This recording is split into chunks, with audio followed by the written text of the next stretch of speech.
Baiklah, selamat datang di video pembelajaran kita ya, bentuk muka bumi dan aktivitas penduduk Indonesia. Untuk IPS kelas 7 semester 1.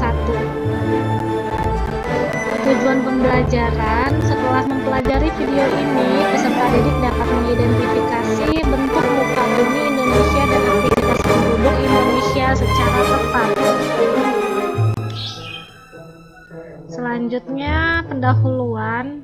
Indonesia terdiri atas belasan ribu pulau, baik yang berukuran besar maupun yang berukuran kecil. Jumlah pulau seluruhnya mencapai 13.466 buah. Luas wilayah Indonesia mencapai 5.180.053 km persegi yang terdiri atas daratan seluas 1.922.570 km persegi dan lautan seluas 3.237.483 km persegi.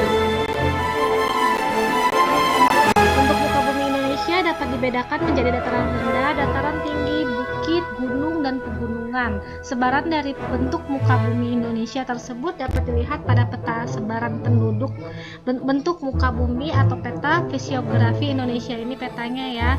Lihat sendiri pada peta fisiografi tampak sebaran bentuk muka bumi Indonesia mulai dari dataran rendah sampai pegunungan.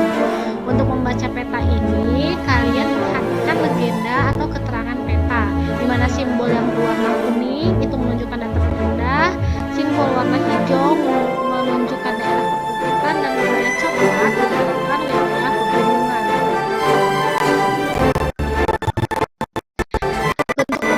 Bentuk muka bumi yang pertama adalah dataran rendah adalah bagian dari permukaan bumi dengan terletak ketinggian 0 sampai 200 meter di atas permukaan air laut atau DPAL.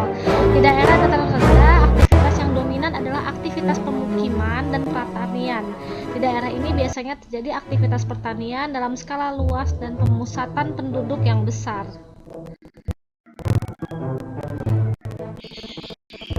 Selanjutnya,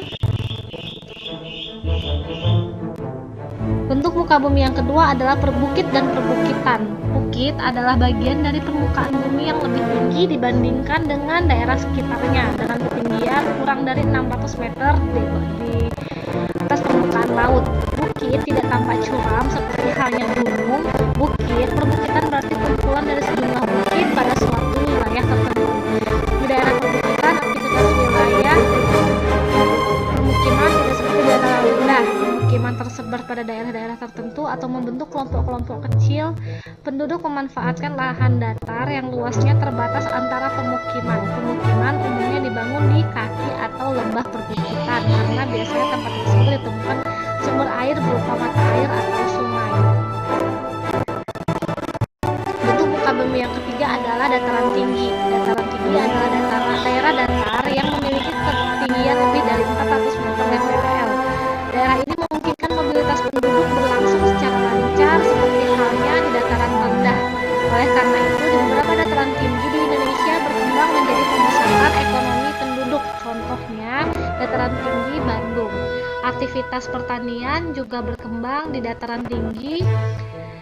Daerah ini sebagian penduduk menanam padi dan beberapa jenis sayuran.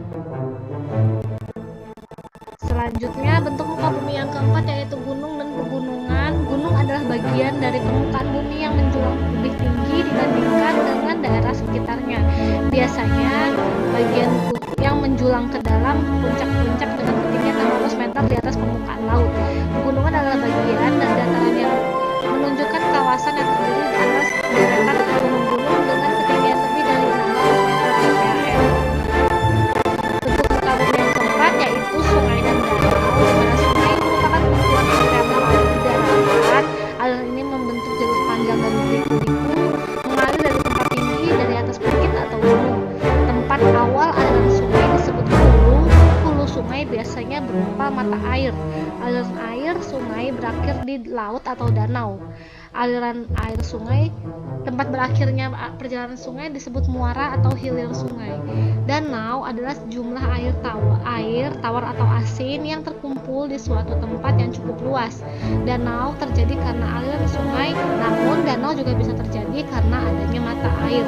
Ada danau yang terjadi secara alami dan ada juga danau yang dibuat manusia atau disebut juga bendungan atau waduk.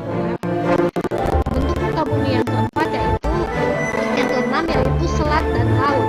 Laut adalah bagian permukaan bumi berupa perairan yang sangat luas. Pada perairan laut terdapat laut, selat, teluk, dan samudra.